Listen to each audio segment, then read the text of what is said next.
European stock markets are broadly higher this morning, with the UK's FTSE 100 index up around about 18 points, while the Euro Stoxx 50 index is also higher by around about 14 points at the moment. In the currency space, the euro is steady against the dollar at around about 130, while in peripheral bond markets, both Spanish and Italian bond yields are inching lower after ECB Chief Mario Draghi yesterday reiterated the central bank's stance to stand behind the euro no matter what and help the Eurozone economy at all costs. At the same time, Portugal is issuing its first 10-year bond debt sale after its bailout in 2011.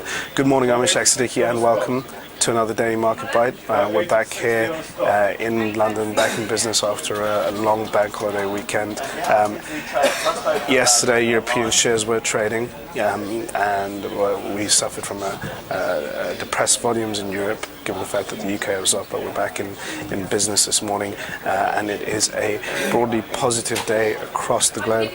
Yesterday, overnight in Asia, we had a strong session, especially for Japan, with the Nikkei index reaching or pushing above the 14,000 mark after a 4-day break.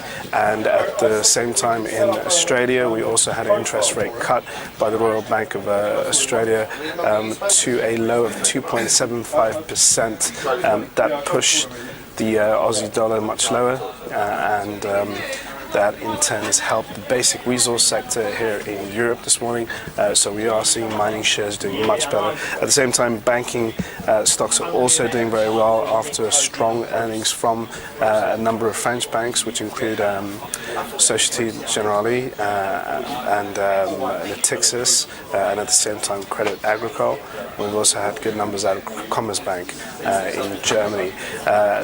And Carlsberg, also the brewer, didn't disappoint investors either with its numbers. So this morning, investors are reacting to some of the strong corporate results that we are seeing from Europe, and some of the positive sounds out of the blue chips in the wider Eurozone.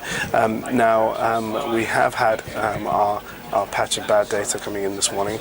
We had a pretty poor number out of France when it comes to industrial production, dropping around about 0.9% after a solid gain last month. However, investors are shrugging that off, and we have German manufacturing numbers out soon.